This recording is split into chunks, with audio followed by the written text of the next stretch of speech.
Okay, welcome everyone to this next webinar in the series of Human Rights Education Review and the International Association Human Rights Education.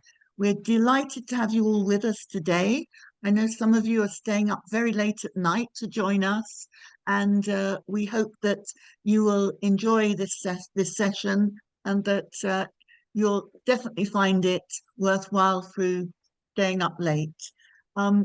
Today's session is going to be led by Marta Stachuska-Kunta, and Marta is going to be talking to us about facing the difficult past, Nordic involvement in European colonialism, and implications for human rights education. And before I hand over to Marta, I want to say a little bit about her, because she's not just a great scholar in this field. She has been a linchpin, a really important person in running the journal Human Rights Education Review. So we're delighted that somebody who's normally hidden well behind the scenes in human rights education is right at the front today to share her own research.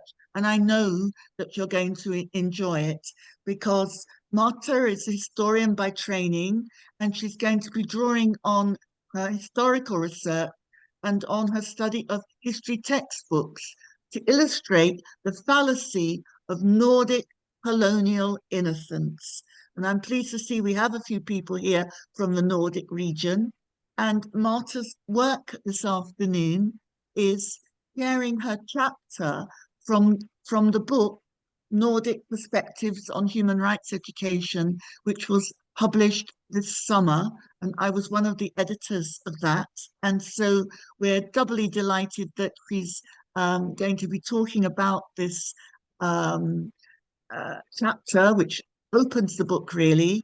And we hope that if you enjoy this session, that you will share the information from the session with your colleagues, because we are recording, and I know that many more people than the crowd we've got with us this evening will want to hear it. So thank you, Marta, for coming out from behind the scenes and taking the lead in this session. We're all very excited to hear you speak, and we know you've got something of critical importance, not just in the Nordic region, but across the globe to share. So welcome, and please feel free to start.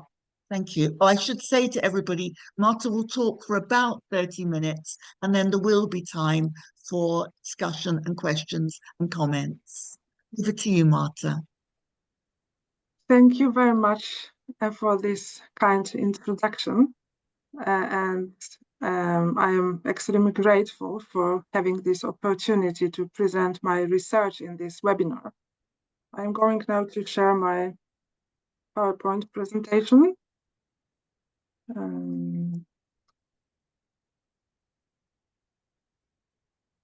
Yes. I don't know. Can you see it now from the first slide? Yes. Okay. So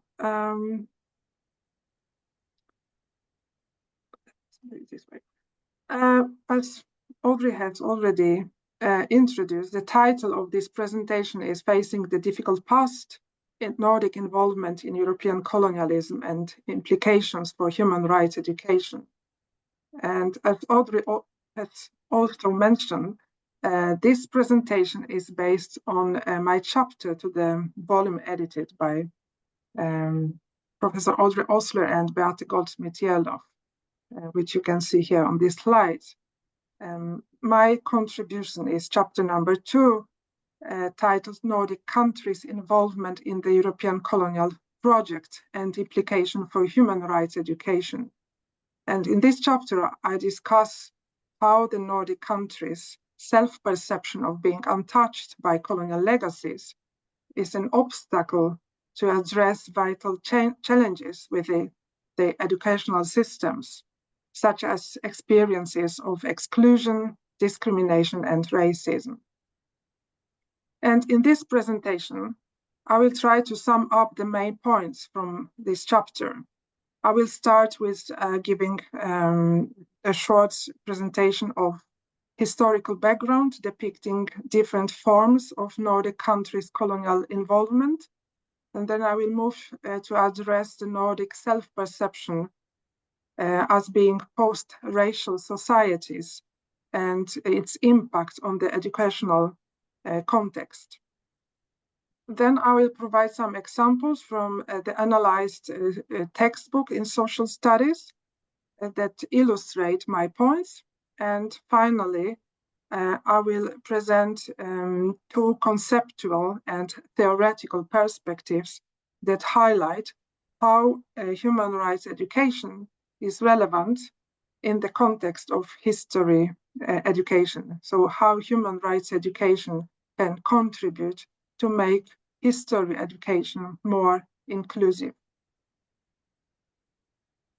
When I started to work on this chapter, it was just about 1 year after Black Lives Matter's protest spread worldwide.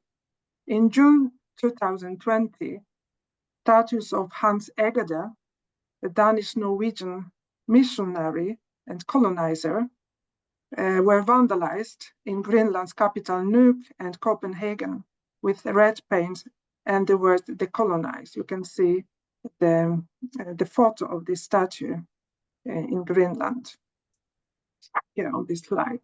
And these incidents were a direct response to the Black Lives Matter protests that had taken place in the United States a month earlier, following the murder of George Floyd by police in Minneapolis. Thousands gathered across the Nordic region to show solidarity with Black Lives Matter and protest against racism. The Nordic Black Lives Matter protests caused some consternation because the Nordic countries are viewed as global champions of democracy, peace building, and human rights, and rarely, if ever, associated with evils of the European colonialism. So by placing coloniality and racism in the Nordic context, the Black Lives Matter protests challenged this notion of this particular colonial exceptionalism and self-perception of the Nordic societies as post-racial. So this perception of colonial exceptionalism is slightly overstated. Denmark, Norway, and Sweden were colonial powers, even if not as influential as Britain or France. And they had territories in other parts of the world, notably in India, Africa, and the Caribbean. They also profited from the transatlantic slave trade. Denmark, Norway, because Norway was, just to give you some background information, Norway was in union with Denmark until 1814. So the Danish realm of Denmark, Norway, as we call it in Scandinavia, was in fact quite successful in this area.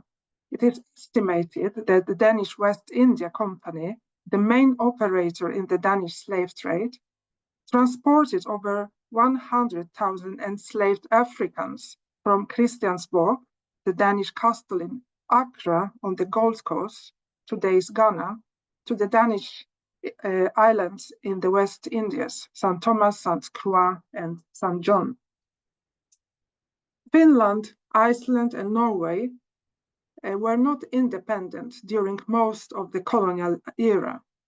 Yet many Norwegians, Finns, and Icelanders took active part in the Swedish and Danish colonial projects. It is also not possible to ignore other forms of colonial endeavor in which the Nordic countries were involved, like colonization of the land of the indigenous Sami people in the north of parts of Scandinavia, colonization of Greenland, participation in settled colonialism, for example, in North America, just to mention some examples of the colonial involvement. The Nordic notion of non-participation in colonialism is also difficult to reconcile with many histories of successful Nordic entrepreneurs who, by virtue of the transnational character of the colonial enterprises, participated in and profited from the economic exploitation of colonized overseas territories. In my chapter, I apply therefore a concept of colonial complicity, which was developed by Finnish scholar HRE WERA. And this concept challenges a traditional divide between European powers with and without colonial possessions. In this way, it suggests a broader context for the legacy of the colonial era, and it allows also activities such as exploration, trade, and missionary work to be seen as integral parts of colonialism. There is also a more profound and long-lasting impact of this colonial complicity. The European identity and worldview of the colonial era built on the assumption of the superiority of European civilization and a systematic discrimination of indigenous people and people of color. These paternalistic attitudes have contributed to establish racial and cultural hierarchies that still mold European societies. Despite Nordic self-perception as outsiders to European colonial projects, Nordic countries are not an exception in this regard. Nordic self-image as outsiders to colonialism and the refusal to acknowledge the enduring impacts of the colonial legacy have played a crucial role in positioning racism as external to Nordic societies. The notion of racism as something less relevant in the Nordic political and social context has been possibly also strengthened by the predominant use of definition of racism restricted to a biological concept and extreme and/or individual attitudes. Such an understanding, however, does not correspond with the definition of racism provided by key international human rights instruments, like, for example, the Durban Declaration, which explicitly name structural and cultural forms of racism and at the same time emphasize links between colonialism, its consequences, and racial discrimination.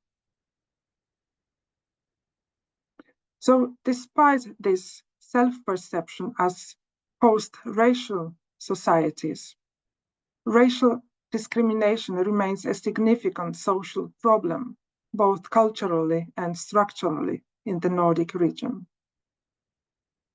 Referring to a profound reluctance to use the term race and racism, as well as the omission of race as an explanatory concept for social divisions, Danish-Norwegian scholar Lene Myong writes about culture of racial silence.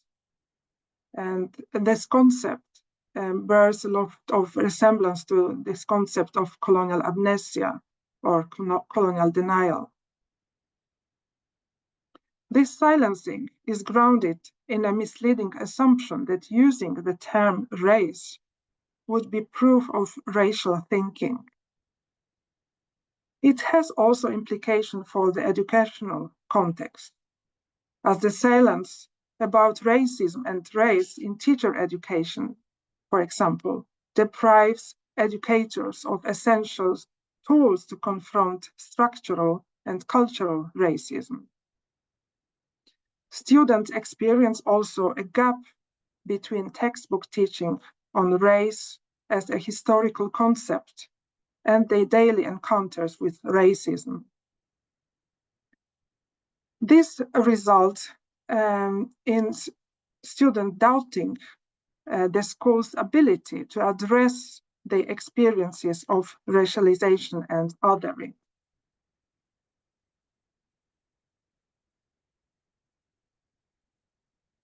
I will now move to show you some examples from Norwegian social studies textbooks I have analyzed.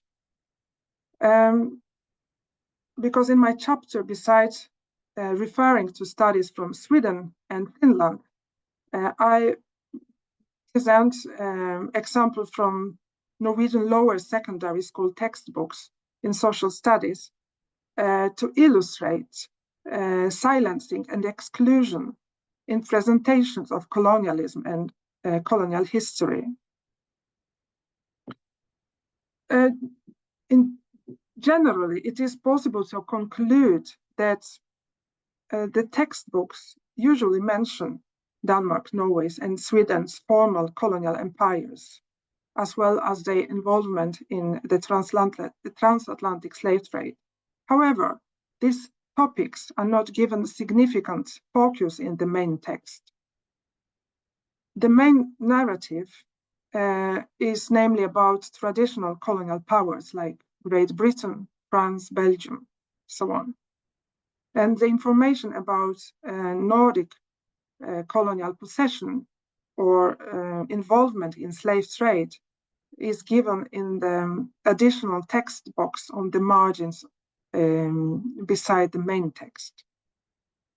As a result, the textbooks reinforce the perception of the Nordic countries as outsiders to the European colonial project.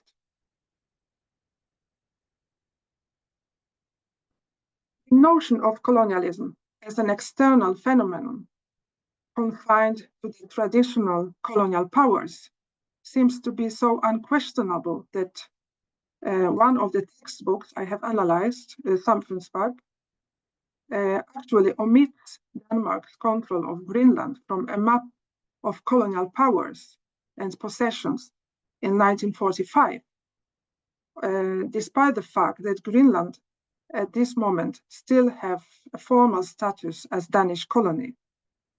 And this omission not only creates an epistemological gap, but also reproduces historical injustice through erasing Greenland's colonial experience.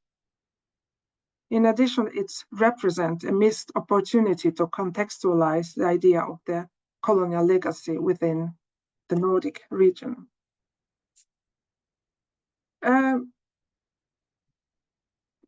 I may just add here that Greenland is actually quite a peculiar case.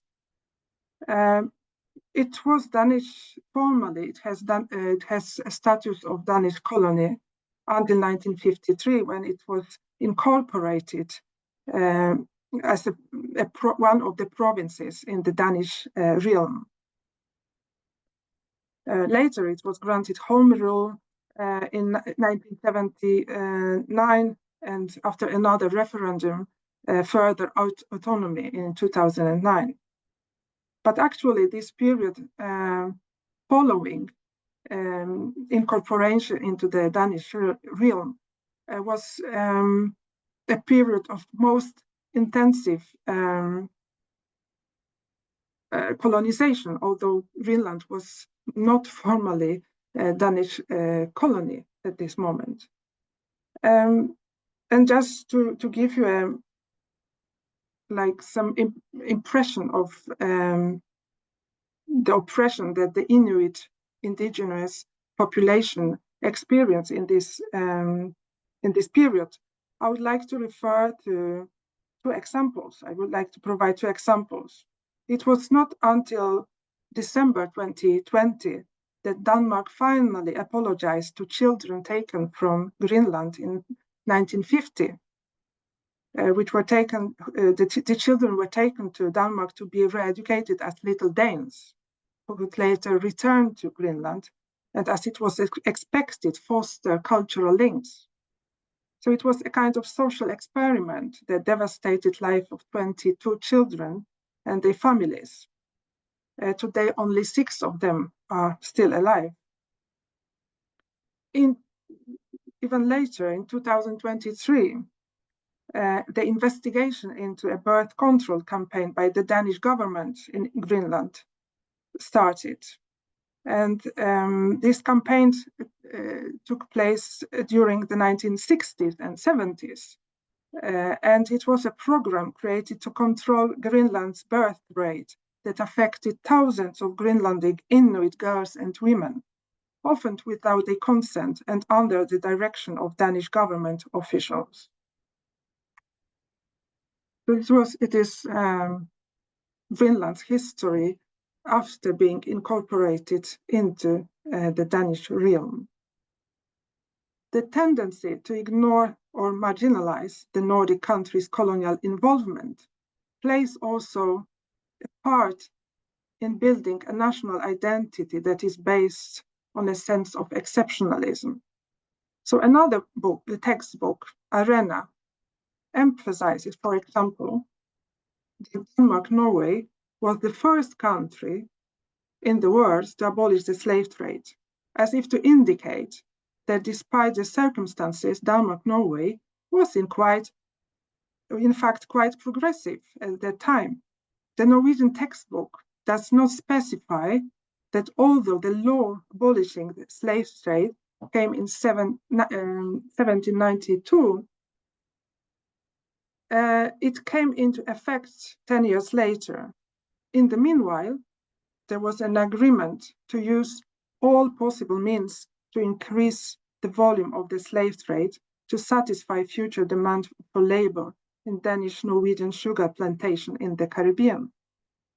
It is neither mentioned that although Denmark had forbidden a slave trade, slaves in the Danish West Indies were not liberated until 1848, actually 15 years later than in the British Empire, and then only after a rebellion of the enslaved laborers. The previous textbook, Samfundsfag, also poses a question which is apparently posed to make it easier for students to see how the history of colonialism is relevant of their own lives. Students are encouraged to reflect if they think that we are responsible for what our ancestors used to do. The question seems problematic in two ways, I argue.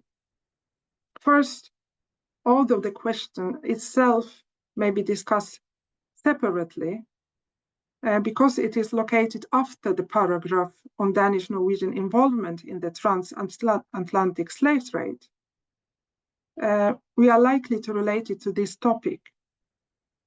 Considering, however, the multicultural character of many Norwegian classes, this question, which concerns cross-generational responsibility, may appear excluding, as it seems to address only the majority group students. Second, the question may imply that colonialism and slave trade belong to the past, and that these issues should be seen exclusively in the light of the ancestors' wrongdoing. So as a result, the wording of the question does not seem to acknowledge how the colonial legacy continues to sustain asymmetrical power relationships within the society. Students are also encouraged to reflect upon the still common use of the N-word, and if it endorses the myth about the superiority of one group of people over another. Yet the authors do not adequately explain why this word is internationally considered to be offensive and directly racist, but rather encourage students to make up their own minds. Without addressing the history of N-word and how problematic its use is, the textbook actually fails to provide a crucial context. Considering also that teacher students do not receive adequate training about racism and that they are not properly equipped to address the issue in the classroom. This reflection question may provoke a superficial discussion and put students of color in a vulnerable position.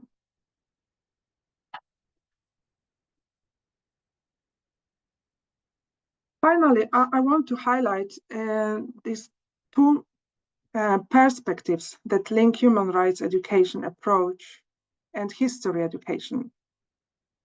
And as mentioned, hopefully show how human rights education can actually contribute to make history education more inclusive.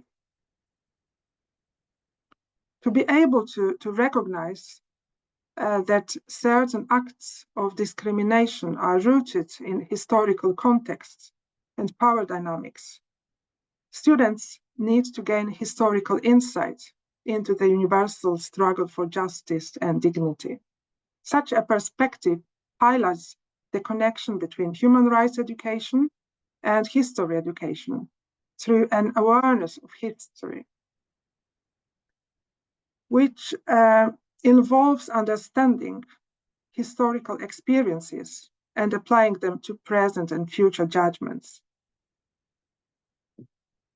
So we may assume that if students learn how colonial legacies continue to influence the societies they live in, it will contribute to a more profound historical awareness and lay the foundation for a more nuanced and inclusive understanding of the present.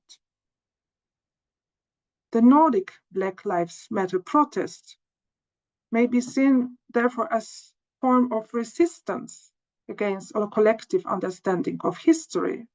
This collective historical awareness of the Nordic countries based on a sense of colonial exceptionalism, which excludes certain groups and their historical understandings. By emphasizing equality and empowerment, the human rights perspective has then the potential to challenge the Eurocentric nature of history education. And I argue, therefore, that human rights education can play a significant role in dismantling established historical narratives, which are rooted in the notion of Western superiority. The teachers need, therefore, to contemplate their role in developing students' awareness of history. And they need also to be aware of the important role of history education in shaping how students understand themselves, how they think about their communities, and their place in the world. Teachers also need to make them understand that although they are shaped by historical processes, they also may shape their own lives and actively participate in making history. And consequently, they need to engage students to think critically about how we assess and construct historical accounts. The second perspective I refer to in my chapter is related to the concept of rights developed by the post-colonial theorist Homi Bhabha, when we can understand this right to narrate as a condition for securing human dignity and equality. Bhabha's right to narrate resonates then with the concept of historical awareness, as it highlights every person's fundamental need and right to verbalize their own historical experience.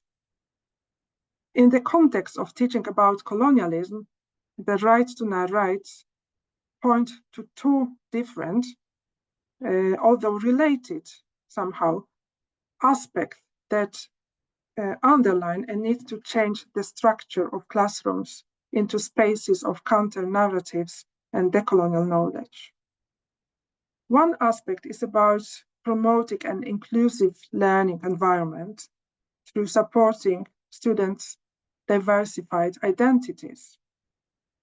And another aspect points to including perspectives that will disrupt harmful and excluding historical narratives, like the one rooted in the notion of Western superiority. So it is about challenging the Eurocentric perspective and broadening the understanding of colonialism to convey its complex nature, and not least to engage with historical examples that are closer to home and speak actually to students' life experience. And in this regard, human rights education, I argue, may play an instrumental role in supporting teachers to create inclusive spaces of counter-narratives and decolonial knowledges, as well as empowering them to recognize and dismantle the colonial legacy. At the very end, I want to also to share with you a more positive example, because when I worked on this chapter, I analyzed 3 textbooks which I had access to. And then this year I was provided access to a fully digitalized teaching resources, which also may be used in history teaching at the lower secondary schools in Norway. And when I actually looked at in this textbook, I was quite positively surprised that it is possible to adopt a broader notion of colonialism that also includes aspects that traditionally were excluded from historical narratives of the European colonial past. And this textbook is the fully digitalized textbook is called HRE.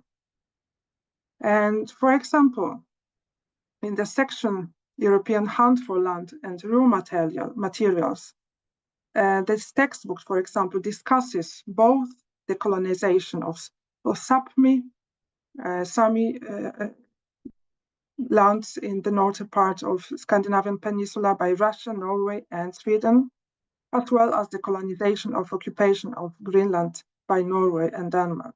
It is very important that you understand that these mentions are part of the narrative about colonialism, which usually was seen as something related only to traditional European colonial powers. So it is a very new perspective in the textbook context, at least. Furthermore, authors avoid portraying the so-called Scramble for Africa as a project exclusively driven by traditional European colonial powers, and note that Sweden and Norway was actually actively involved in shaping colonial policies as it participated in the Berlin Conference of 1884-85. In a similar manner, the section Belgian terror regime in the Congo goes beyond the typical depiction of atrocities committed under the direct rule of Leopold II of Belgium by highlighting the involvement of approximately 170 Norwegians who joined the Belgian police forces in the Congo or worked there in various positions managing rubber plantation. And the section also mentioned that the large collection of Congo artifacts at the former ethnographic museum in Oslo was founded with pieces of art and other items that Norwegians either bought cheaply or stole while working in Belgian Congo. So my claim is that this textbook, these teaching resources, are much more successful in challenging the perception of the Nordic countries as outsiders to the European colonial project because they manage to engage with historical examples that are closer to home. Yes, so they manage to address these vital questions in a very different manner than the other textbook I had analyzed for the chapter. And I think I would like to finish my presentation now, and thank you for your attention. I will stop sharing my presentation now.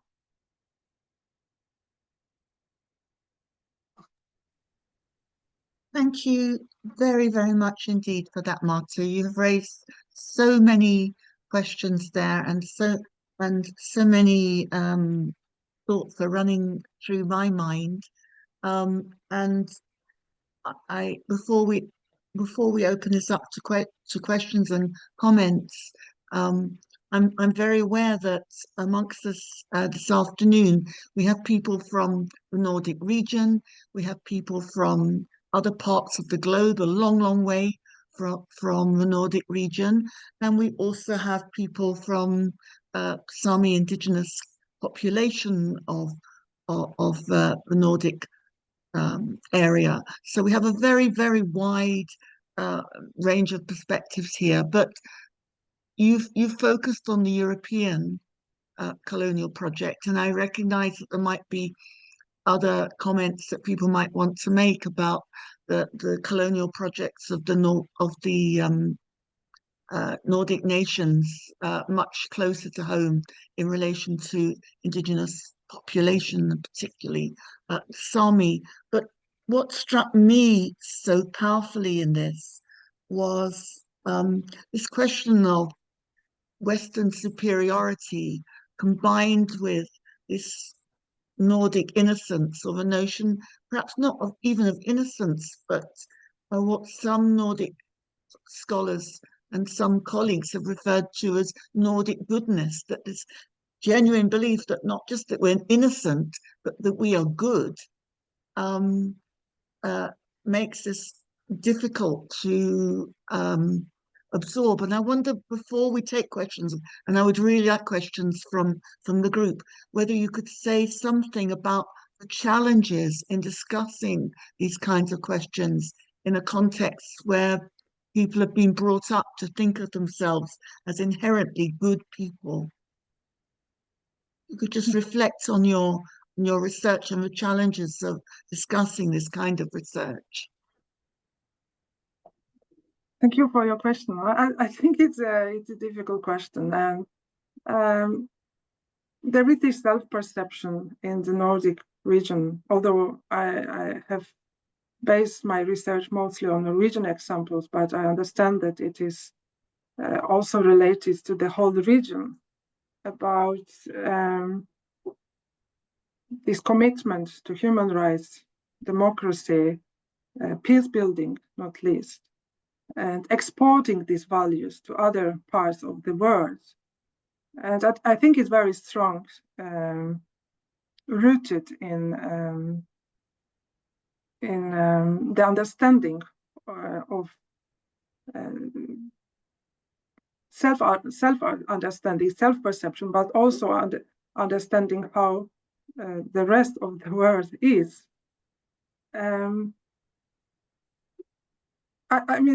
So I think it, in a way, the examples I have provided, it's not something that is completely hidden. There are academic publications about on different forms of Nordic colonial involvement, about slave trades. But somehow they are seen as belonging to the distant past, and not so much relevant for the present. I think it is about this link between this distant past and how it potentially may influence, how it potentially can have impact on the present situation and present social relationships in the Nordic regions. So I think there is a lack of understanding of this connection. And I think also that in this way, I think talking about Nordic colonial involvement sometimes may be possibly seen as or as a kind of exaggeration, that it is not so relevant actually, because it's just distant history. It's not relevant for us anymore, especially that there is, I hope I try to convey it, but there is this divide between this old colonial possession in, for example, in Africa, India, and Caribbean, which as Denmark get rid of during the First World War by selling it to the United Nations, the island in the Caribbean. So there is the countries did not went through this decolonization process, which other bigger, more prominent colonial powers had to go through, even if it was very difficult process, but they had to face challenges. So the Nordic countries were not forced to go through the same process. And there is this divide between, for example, this previous tropic overseas colonial possession and the perception of other colonial projects like occupation and colonization of Greenland or colonization of the land of Sami people, which often like to use for example, in the Nordic Norwegian context, to use the word colonization to describe this process of concerning the Sami people is actually quite controversial, and not everybody would agree that it is a correct concept. It is probably more usual to use a concept of assimilation, the process of Norwegization. So there are different concepts used in this context. And then the example of Greenland, which I also refer to, Greenland is still not a fully independent country. And actually,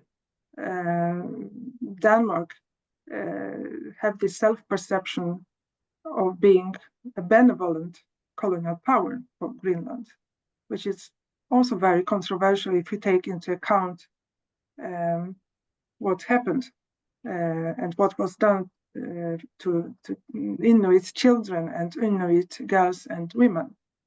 So this comparison that Denmark was much more benevolent than Great Britain or France, I don't know. It's also questionable. Yeah, I think your example of the issue that's come to light about women of Greenland and young girls actually being forcibly sterilized is in our lifetimes is genuinely shocking, and and European powers would be very, very quick to condemn those practices in other parts of the world. But I'm very aware that there may be questions, and I can't see everybody's face, but I know that Anne has a question. So, Anne Becker, Anne, will you just introduce yourself, say where you work and what you're, and ask. Go ahead, please. Hi, I'm Anne Becker. I'm from South Africa at the University of Stellenbosch. So congratulations and thank you to you. I was very interested in the question in the textbook. Do you think we bear responsibility for what our ancestors used to do. And I think that is not only a Nordic problem, it's a global problem, because and your emphasis on history and to be true about history and what happened, because they say history is the story told by the victor. So there's always a subjective undertone in the telling of history. But the responsibility part I find interesting, because in South Africa, for example, there's also this question of, especially from younger people, white, mostly white, that they are not responsible for apartheid, and and they bearing the consequences. And so the point is then, who is responsible? And I think that is a global question in terms of, Hannah Arendt said, if no one is responsible, then everyone is responsible. And I think that is exactly what the Human Rights Project is. It is an inclusive, shared responsibility in how we tell the histories of the world and how we deal with the consequences of histories. And that, like Oris also mentioned, the white innocence and the denialism is Black Lives Mattered was a global thing, and it brought colonialism to the foreground, I think, globally. But did anything really change? It actually, there was a backlash in terms of all lives matter, which is obviously correct, but that's not the point of the whole movement. So congratulations on the work you do, and best of wishes. So yes, thank you. Thank you for this comment. We still can't see everybody, but I'm just wondering if anyone has any other questions they would like to ask of Marta. We really welcome your comments and reflections, or even reflections on what you think the impact is on human rights education. Hugh. Kate has the hand up. Oh, Kate, yes. sorry, thank you. Hello, I think I've switched on my microphone. Can you hear me? Yes. Yes, thank you. And Marta, thank you very much. I'd actually read, I'm not sure if I'd read the article. I'm not sure if it's quite the same as the chapter, but it's really interesting to hear you talk it through from a perspective that I'm not familiar with, so thank you. But there was a particular question I wanted to ask you about, and this is me coming from a UK perspective, and actually in Scotland. I wondered about the entanglement of understandings of colonialism and race, and also setting that alongside some of the different ways that the term colonial is now used, which I'm quite uncomfortable with when it's used almost as a metaphor for power imbalance rather than historically situated. But particularly in terms of the interaction, the entanglement of colonialism and race in the public perception, at least, and the ways that well, you certainly referenced how that can mean people maybe don't recognize the contiguous colonialisms in Scandinavia, but also Russian imperialism, Chinese imperialism, imperialism of Japan, so other histories of power imbalance and domination. And also, actually, this question that just came up before, I'm trying to form a question out of this, the reference to Black Lives Matter as a global movement. To my mind, at one level, it was a global slogan, but actually the experience of race and racial oppressions are, these are things that are experienced locally.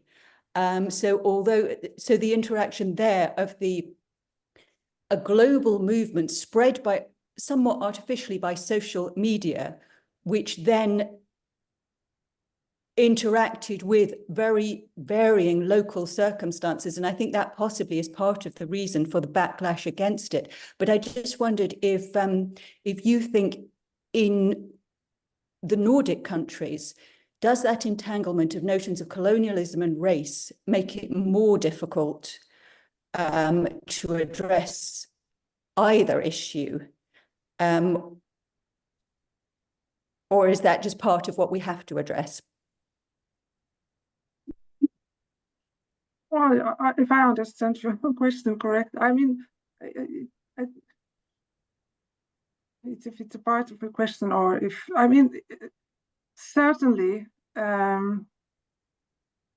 this colonial amnesia in the Nordic region contributed or still contributes to a perception that simply racism or has not been such a prevalent challenge in the Nordic context, because like sometimes it is possible to hear just argument that we didn't have colonies, so racism is not actually a big issue here. It is also possible to hear such comments. So I think that because there was no real decolonization process in the Nordic countries, Nordic region, it's like more general terms, it was not, at least it was less relevant to confront also this aspect of racial cultural hierarchies in the society. And of course, I guess it is very different than in the US, or certain also in countries like United Kingdom or France. But still, people of color, minority groups experience othering, discrimination based on racial factors. So I don't know if actually if it's answer to your question, because it's a very broad, and I'm not sure if I'm able to answer it. But my impression is that there is this link between this perception of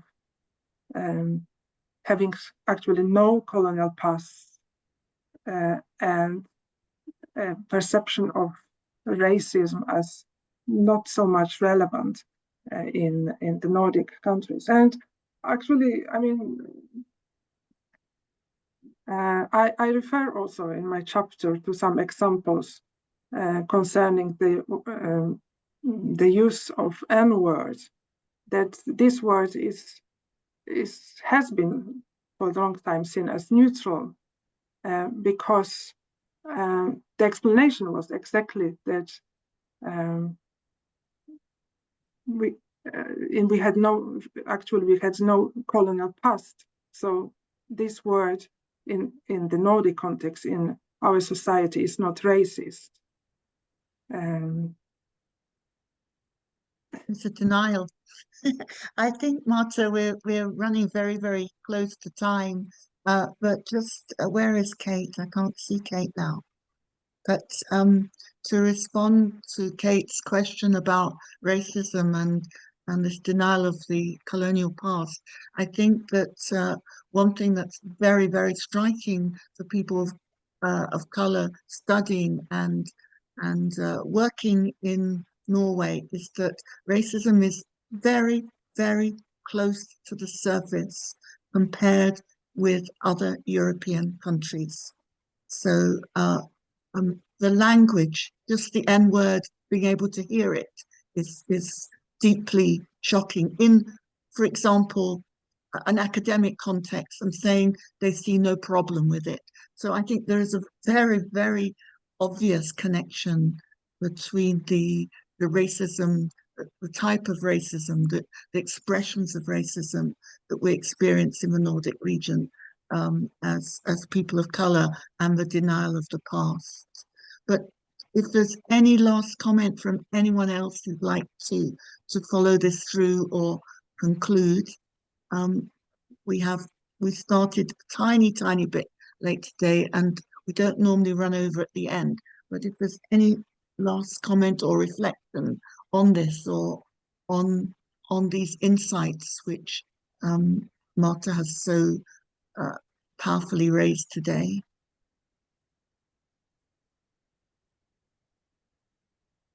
If not, I would like to thank Marta very, very warmly for doing this, for giving this seminar.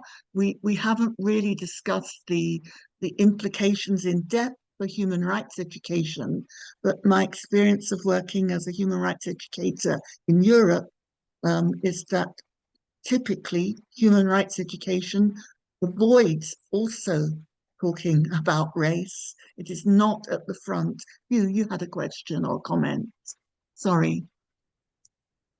No, I clapped. All right, okay.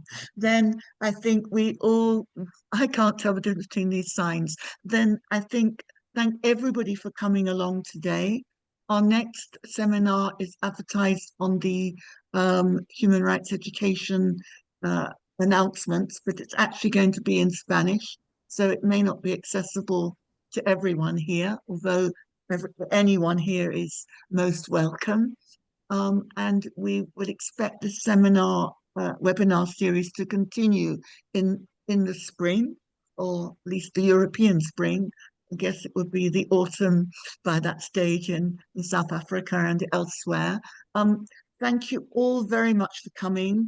Please keep an eye out for Human Rights Education Review, which is about to move sites, and we will give you information on the old site about where to find us. And if you have papers for us, or if you have ideas for papers that you would like to discuss with us, please get in touch with us. There are people here today, Rachel, Hugh, Anne, who are either Marta, who are either editors or on the editorial board. And we really look forward to continuing this debate that Marta has started in writing and developing these ideas, which I think are quite low down the agenda of human rights educators globally. I know we've got some leading thinkers on that amongst us today, but nevertheless, we need to communicate with a much wider group of human rights educators. So thank you all very much for coming. Marta, thank you for raising so many important points so articulately, and for writing a beautiful chapter in Nordic Perspectives on Human Rights Education. Goodbye, everyone. Goodbye.